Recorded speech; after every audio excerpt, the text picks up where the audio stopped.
Hi guys, welcome back to my YouTube channel.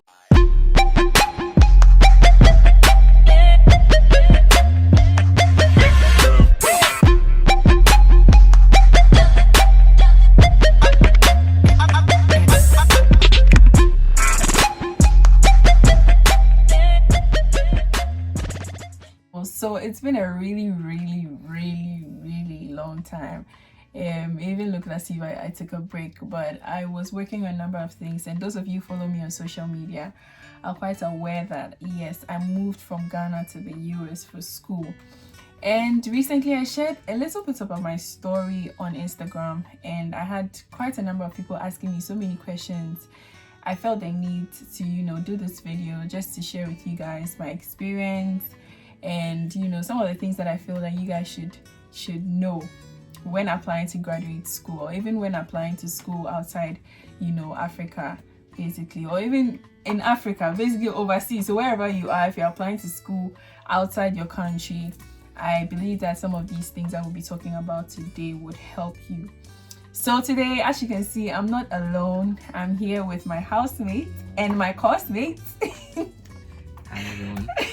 So introduce yourself. Oh, okay. Hi everyone. Welcome to Erin's YouTube channel. Okay. So my name is Steven Oriowo. I'm from Lagos, Nigeria. Yeah, and I'm schooling here in Ohio University with Erin. So yeah. Okay. Yes. So today, as you can see by the title, we are just basically going to be talking about some do's and don'ts when you're applying to grad school, or just basic things that you should know when you're applying to graduate school. I believe that there's so much information out there that we as young people don't utilize. We are mostly on Twitter, Instagram, and we when it comes to things that really are important or are of importance, we don't apply that kind of effort that we need to apply. So we are just sharing our story. We just briefly tell you about our story, and then just talk about, I think he has a lot to say. Okay. Because before this video he was advising someone. I'm like, yo, keep all that advice for this video. Okay. So I started trying to go to grad school in 2017. I graduated University of Ghana in 2017, and since then I've been trying to go to graduate school. I wanted a different experience. I wanted exposure, networking with a global community, moving outside Ghana, and getting that experience, cultural experience, and all of that. And so I started applying to outside, schools that are outside Ghana. It wasn't a smooth journey, and if you can visit my blog, which is www.rinib.com, you'd see that I've posted a story about my experience, applying to schools from 2017 till like 2018, 2019. I wouldn't want to talk too much about that because you could just go read it, but I'll just briefly, skim through. So I started applying to schools 2017. I got a big rejection from you. I almost mentioned the name of the school. But I applied to a school in Canada, and I got like a big no. Like, see, if you're so eager to do something and do it and you receive like a big no, like it's kind of disappointing. And if you're not someone who's strong, you can just give up. But after that, I decided to continue applying to schools. So I worked on my personal statements, my CV, everything that I needed to work on, and then I applied to schools in the UK. I wasn't actually looking at the US because I didn't want to write GRE. I don't know about you. Did you write GRE though? I didn't. IELTS. I did. I took TOEFL. Okay. Actually, I didn't want to write any exam because GRE is a little bit of English and a little bit of math. I didn't want to write because I'm like, you know what, I'm done with math. I hate math. I'm done with math. I don't want to write any other math paper. And with English, I felt, I've studied English since I was, English is actually the official language of Ghana, and I felt like, why should I now come and prove to people that I now speak English? I'm speaking English right now. No. So I'm like, okay, even though it's required for some of the schools, I'm like, do I really need to? I didn't feel the need to, so I was like, let me not apply to US. I was applying straight to the UK, and with the UK, all you need is your WASI results for English, for proof of English proficiency. English proficiency. Me that I'm saying I can speak English. It's normal. Such things are normal. Yeah. English is not my first language, but English is the official language of Ghana, and we've been doing English. So all you need is your WASI results, and that's what I did. I got about 8 offer letters, but I didn't have enough scholarship, and I had just been on the scholarship race for the longest time. It felt like the longest time, and I don't know about you guys if you apply to schools, but applying to school, like a school, is very stressful. Yeah. The process is a whole lot of work. The whole process of putting in your personal information, and the part that really stresses me out is getting reference letters from my lecturers, because if you're applying to so many schools, you have to always send them emails, and they would have to keep sending. And I just felt like I was worrying them, like, by now these people are thinking that this girl cry what. But I still had to persevere, and that perseverance has got me here. It's just like a brief story, but I think I'll do an exclusive video, just me explaining to detail what my story really is, because I've really watered it down.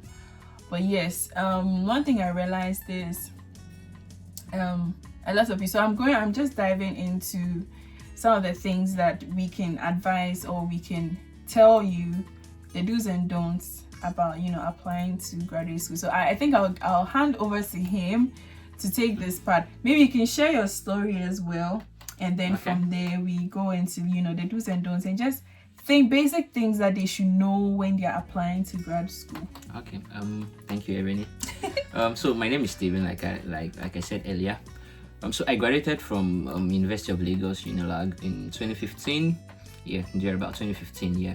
So we usually have this thing that we do, NYSC, National Youth Service. I don't know if do you guys do that? Yeah, National Service, but we just don't wear the outfits, like the uniforms. Wow. Okay. So we have to wear the whole outfit and all that. So I did that for a year, and then I started working.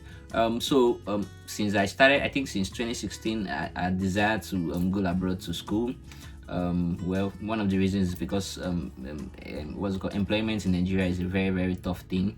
You have to either know someone, or so one of the ways that you can help put your foot forward is probably going abroad, get a master's degree, and then come back. That would give you an edge.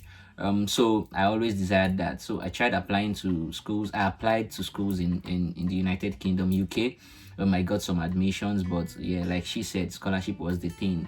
So the thing is that for most Africans, except maybe if your parents are politicians, or if they are wealthy people, like they have a whole lot of companies and thriving companies and all that. So for an average African, schooling abroad is going to be a difficult thing, especially when it comes to the issues of funding. So for you, for most people that will be watching these videos, so I'm sure that your challenge is not just getting admission, it's also getting funding, as either a scholarship or one way of paying the fees and all that. So that was my issue for some years. I tried the UK, it didn't work out. I tried Canada, I think once or twice, that didn't work out as well. And then I tried US, and I'm glad that I did that. So one of the reasons why I never tried US in the first few years when I was trying to go abroad was because of the issue of GRE, like she rightly said. And I can say that the reason why it took that long was because I had the wrong notion regarding that particular exam. So first and foremost, why do they make people write GRE exam? The reason is because people come from all over the world to school in the US. So they need like a standardized way of evaluating everyone. That is the reason why they ask people to take the GRE. Not because they just want to fail people or they want to deny people. They have to be able to compare people that come from Nigeria to people that are coming from Ghana to people that are coming from Afghanistan or whatever country that you are coming from. There has to be a standardized way of evaluating everyone. So, and this evaluation determines admission and funding. So that is the reason why people are asked to take the GRE exam. and also TOEFL. So TOEFL is just basically, TOEFL is like IELTS, but TOEFL is owned by the US. So also TOEFL, just to be sure that you can speak and write in English, and that shouldn't be a problem for most African countries, because I think English is the the official language for most African countries. Yeah. So here's the thing for me. I had in my head, I thought, oh, all schools in the US and all programs require GRE, but that was wrong. Not all programs require GRE, and not all schools require GRE. In fact, some of the biggest of schools that you probably know about, some of the programs don't even require GRE. Let me give an instance. If you're applying to Stanford University, for instance, Stanford University is an Ivy League school in America. Ivy League schools just means like one of the top schools, very, very top schools. Stanford is one of them. I think Stanford is either the best school in America or the second best school in America. I know for their psychology program, I think for the master's or PhD, I'm not sure they have a master's program in psychology, because you progress from their master's to PhD, so they take you straight up for PhD. I know they don't require GRE for it, and that's like one of the best schools in America. You don't need a GRE for their psychology program. And I know there are other programs and other schools like that you don't require GRE for. So it's not a Ohio University thing, it's not a program thing. You have to do a lot of research. So I'll start my advising from this. If you desire to school abroad, you need to do a whole lot of research in the program you like to do, the school you like to go to, and a whole lot of things. So I will start from there. You need to spend a whole lot of time doing research on your phone. I do a lot of I tweet a lot. I'm a social media person. I do a lot of Twitter. But when I was trying to get into the US, I was spending more time doing a lot of research on my phone. You don't need a laptop. Just Google. Oh, let's say you want to do accounting, for instance. Accounting, masters in accounting, US. Just put it in Google. I'm sure it will populate it, and then you can start searching. You can start from there. Start looking through the programs and all that. So can we go into more details? Yeah, definitely. Okay, so after you start streamlining the kind of schools that you are interested in, some of the programs you find very interesting, the next thing that you should do is you need to start engaging the school. So your program director, you see the coordinator or the director, one of them, you see program director or program coordinator, you see it on the website. So the next thing for you to do is to send a mail to them. So you introduce yourself. So you have to be very, very proper in your email. Introduce yourself, you tell them the things that you have done, you tell them your goals, what you would like to achieve, you tell them about the program you would like to be a part of this program and all that. And then if you are the type that you cannot afford it, which I believe most people, even if you can afford it, man, scholarship is not a bad thing at all. Even if you can afford it, why would you want your parents to stress themselves paying when you can get it for free? Yeah. So one of the things you can ask them is you can ask them for if they have funding scholarship. So US system is quite different from the UK and from other countries in terms of giving you scholarships. So you will not see a scholarship in particular. They won't call it a scholarship. They call it graduate assistantship. So, or other schools can call it any other thing. So I will use our school for a reference point now. So our school has my school, that is Ohio. Our school has something called GA and GRS. GA is graduate assistant. GRS is graduate recruitment scholarship. So basically, the difference between both is that the GA is a full tuition waiver that comes with a job with the department. So you work for the department pays you, and then you provide service, and then you go to school for free. Then the second one is GRS. GRS is just basically a tuition scholarship. So you don't have to, you have minimal hours to work for the department. Basically, you just do something for the department in return for the tuition scholarship that you were given. And then you can get a job outside the department to pay for your other things. So both are equally good. The only difference is that for the first one, the graduate assistantship, you do all your work for your department. The second one, you are on a tuition waiver as well. You're not paying tuition, but then you find another place on campus to work for, and then they pay you for that. So that's the difference between both. So you will not see a scholarship like, oh, we are giving you a $15,000 scholarship, and then you will not do anything for them in return. No, you barely find that. So for an African, and for like almost everyone, is a win for you, and it's also a win for the school. What do I mean by that? The service you are providing the school can equally employ an American to provide such service. But the only difference is that they'll probably be paying the American more, and then they will give the American other benefits, maybe health insurance and all those things. I don't know how it really works here when it comes to work, in like proper work for an American. But you as a person, you are providing service for the school. You are not paying tuition, and then the school is paying you for the service you are providing. So you are using that service to pay your rent and other things. So for you, it's a win-win. You are working, you are schooling, you are schooling free, you are working, you are gaining work experience, and then that is also will be included in your CV. Okay. So for many of you that would start from this video, you start searching online. So you might start seeing on the website, you might start seeing TA, GA. So GA is graduate assistantship, TA is teaching assistantship. So the difference is that teaching, you will teach. That's the service you are providing. GA is that you probably work in an office or any other work administrative work that they assign to you. So just to summarize my long talk, if you really desire to go abroad, you would start from where you are. You start from what you have. What do I mean by that? You start from where you are. You're in Africa, good. What do you have? You have your phone, you have a laptop. Start with the research. What else do you have in your application? You have work experience. Oh, if let's say you did not get the best of grades in your undergraduate education, and you have like 5 years work experience or 10 years work experience or whatever work, or even if it's volunteer work, you can start with that. You can send a mail and tell them, this is what I have. Can you guys accept somebody like this? So it starts helping you know where you fall and what you can get. So, but the most important thing is that you start researching, and then you start sending out those mails. Engage people. I mean, you will never know what you can get until you ask for it. So on this note, I would like to stop there. Perhaps in subsequent videos you will talk more on other things. Okay, so just to add to what he said, so he spoke about researching. I think that's like a very crucial point, because I wouldn't say it's an African thing, but I feel a lot of young people don't like to research, because I've gotten a number of questions about, applying to school. Some of the questions are things that you can easily find on Google. Everything is on Google, and before you ask someone a question, make sure that you have really done in-depth research about it.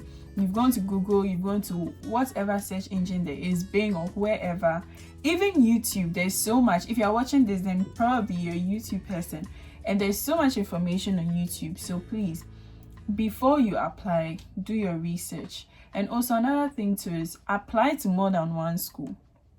Apply to multiple schools, because you don't know where your luck is going to fall. Can I say something? So regarding the application to many schools, I thought maybe we'll talk that in other sessions, but let me just chip it in now. So you are applying to many schools. First is that you are increasing your chances of getting into any school, because the way it works is that they compare you to people that apply in that particular year. Not that they just, so for instance, if you got a second class lower, is that how it's done in Ghana? Second class lower, and then there's someone that got a first class. So if they are going to take just 10 people, and then they have about 15 people that got a first class, for instance, apply, and you got a second class lower, it means that they will most likely take all the first class people, and then you won't be able to get into that particular school. So it is good for you to apply to I applied to 4 schools, and I got admission for all 4 schools. Out of the 4 schools, 2 of them gave me 2 full scholarship. 2 of them gave me a scholarship. 1 gave me a full tuition scholarship. Then 1 gave me half tuition scholarship. Then I went for the one that gave me full tuition. That's why I'm here right now. So you want to do that. And second reason why you want to apply to more than one school is that when you go for your visa interview, most likely you'll be asked, how many schools did you apply to? They want to do that to be sure that you're a very credible candidate. So if you apply to, let's say for instance, I'm not saying you should apply to 6 schools, but if you apply to 6 schools and all 6 schools gives you admission, the visa officer knows, oh, you are a very credible candidate. For all 6 schools in America to give you admission, that means you are a very strong candidate. So please, like she rightly said, please apply to more than one schools. Thank you. Okay, so he has said everything about applying to more than one school. I think it just increases your chances of getting into even 1 or 2 schools. There's this thing that I always used to say, or let me say my pastor used to say in church when we are supposed to, this is just irrelevant, but I mean it's kind of related. My pastor always used to say, when you're inviting someone to church and you need about maybe 2 to 5 people, invite 20 people, because out of the 20, about 2 to 5 would end up, honoring your invitation. True. And it just applies to, what we are talking about. You can't say maybe you're going to one school, so you're just going to apply to that school. What if that school disappoints you? Then what? You have to wait a whole academic year to apply again. Meanwhile, you could just apply to, multiple schools. And always look at the schools and their levels. You can't apply to all Ivy League schools. I mean, you can though. There are people who are like straight A students, very, very strong candidates and all of that. But just evaluate yourself. I mean, just do that assessment and figure out if you're applying to maybe 2 Ivy League schools, 3 Ivy League schools. Then maybe the rest should be maybe middle class and all of that. There are a lot of institutions, so many institutions. But just apply to ones that are not on the same level. So if you don't get an Ivy League school, at least you have a reasonably good school to also attend. Let me also say something. Sorry that I just remembered now. So our video might not be so coordinated here. We just really want to share information and just help as many people as we can help. So regarding that, I would advise that. So there are some schools that for people in Africa we know very well. Schools like Harvard, Stanford, Yale, those ones, Princeton, MIT, they are very, so those schools that you basically know their names, let me advise you, don't apply to them. I would like to. No, don't listen to him. Okay. I don't agree with you. I don't agree with him. Yes. No. Let me tell you one thing. No. Okay, let me tell you what. So I'm African. I'm from Lagos, Nigeria. Do you understand? No, I don't agree with you. Okay, let me put it this way. Let me advise. Let me be. I'm saying this from the deepest part of my heart.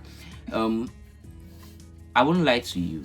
Our education in Africa, it's below people from Europe and all that these things. Yeah.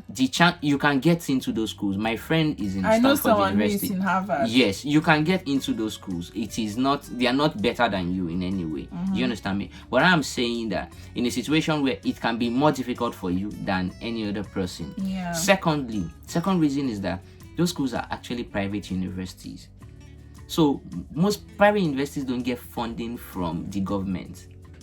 Unlike other schools, other federal universities, they don't get funding from the government. So most likely, if you might have to find an external source to fund your schooling in those schools. Not to cut you, some of these schools actually have internal scholarships, but it's highly competitive. It's very competitive. Like you need to have like a very high IQ, you need to be very smart, and some of these schools, before they accept you, you need to do like an interview. And even the GRE, some might not even waive the GRE for you. Exactly. So to be on the safe side, apply to those schools. So if you are going to apply to about 5 schools, for instance, you can apply to 2 of those schools, maybe Harvard and Stanford, and then have other schools that are federal universities apply to those ones as well. Don't just apply for all the Ivy League schools alone. Just have a good balance. So in case you don't get into the Ivy League school, let me give a very good example. I have a friend that applied to 4 schools. He applied to Stanford University, he applied to University of Oklahoma, he applied to University of Texas. And one of those, I think 3 schools or so, thereabout. Now, Stanford University rejected him. Stanford University did not give him admission. But University of Oklahoma gave him admission for a master's with full funding, full graduate assistantship. So the tuition waiver, and then they'll be paying him about $1,300 per month for his rent and all that.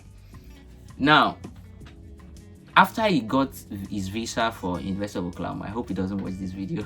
After he got his visa for University of Oklahoma, University of Texas reached out to him and gave him a full admission and full scholarship for PhD. Now, he hasn't done masters before. He's just a first-class guy from Nigeria that has done only bachelor's. And he got into their PhD program in University of Texas. So look at it. The same guy, the same GRE score, the same application, he didn't get into Stanford as an admission at all. Now, he got into University of Oklahoma with full scholarship, and then got into University of Texas PhD program without a master's on full scholarship. Which is also a very good school. Yes. So if you can look at the dynamics now, that you need to quote and unquote, you have to decide, do you want to be a small fish in a big pond, or you want to be a big fish in a small pond? It's your choice. You have to decide. Yeah. So we didn't intend for this video to be too long, but just a few things more that I have to say about the things you should do and the things you shouldn't do. The things you shouldn't do, I just highlight on a few things. I feel like okay, so I just lost my train of thoughts, but I just remembered. So when you're applying to schools, I think he said initially that before you apply, look for the graduate director or maybe the program director, email them and everything. When you're emailing them, please let someone cross check your email. Your email doesn't have to be, some of us don't know how to send emails, especially if it's your first time you're applying to a school and you want to reach out to a program director. There's a way you go about it. There's some of the things that you might say that isn't very necessary, and there's some of the things that you need to say that you might not mention. So just let someone coach you, and always find someone who is above you, someone who has done it before, to coach you throughout the process, because if you're doing this alone, it's going to be very hectic and it's going to be very long. So if you maybe have a supervisor from school, a lecturer, maybe someone who you look up to, your mentor, it could be your mentor, anybody, just let the person coach you through the process so that it doesn't end up being as long and as hectic as it usually is. Now, some of the things that I think you shouldn't do. Okay, this is one of the things you shouldn't do. The others I've forgotten. I'm sure when it comes. Okay, some of the things that you shouldn't do that I can say in terms of reaching out to people. Yeah. So first and foremost, like she rightly said, you have to do research. You don't want to waste people's time. Yeah. So your research will help you streamline your questions. So you are more direct when you are more direct and specific with your questions when you have done a whole lot of research. For instance, if you have gone through the school website, you have read every part of the website, and they say something like, oh, we have limited funding. You might want to understand what limited funding means to you. So you can now reach out to the director and say, oh, I saw that you guys have funding, but it's limited. What are my chances now? I have this, I've done this. What are my chances? Or how many graduate assistantship do you give in a year, for instance? Or something that you don't understand. Maybe it's not so clear how long the program will be or maybe it's stated that you can do a double masters on your program and you don't really understand what that means. You can now ask specific questions based on your research. It makes you, it portrays you as a very, very serious person. Secondly, you don't want to abbreviate in your emails or text like you're tweeting. Shorthand. Yeah. So you want to be very respectful, and you also want to be very formal in your email and all that, because what's it called? Is it first impression? Yeah, it goes a whole long way. Yeah, so you want to really ensure that you are putting out your best foot in things like that. So I'm sure that with time, I'm sure if there are, for people that watch this video, I'm sure if you have any questions or you need clarification, I'm sure Erini definitely you can leave your questions in the comment section. Yeah, you have my email, you have my IG, you have my Twitter, you have my Facebook. Just reach out to me. If there are any questions that I can't answer, he can't answer, we can definitely ask someone who is more experienced than us. But these are a few things that we feel about it. Yeah, these are a few things that we feel you should know when you're applying to schools. The most important point I'll highlight is the research. It's so important. But if you also want to know about, for example, you have done your research, you've applied to a school, you've gotten your admission, and you are looking forward to going to your interview. You've scheduled an interview appointment, and all of that, and you want to know some of the things that you should take to your interview. I'm going to leave. I think I'm going to there's going to be another video on that. Okay, so just stay tuned if you want more information. So from time to time, we're going to just be sharing our experience with you. If there's anything that we think you guys should know, we're going to do a video on that. Yes, we might from time to time also invite classmates from other parts of the world. Yeah, we have people from Asia, we have people from, you know, Ghana. I think he's the only Nigerian in our class. There are a couple of people from, I think, Botswana or Kenya. Yeah, Kenya. Yeah. So we might invite them and all. This video is just supposed to be about 30 minutes and that's it. So peace out. Thank you guys for listening. I hope I didn't do badly my first YouTube video.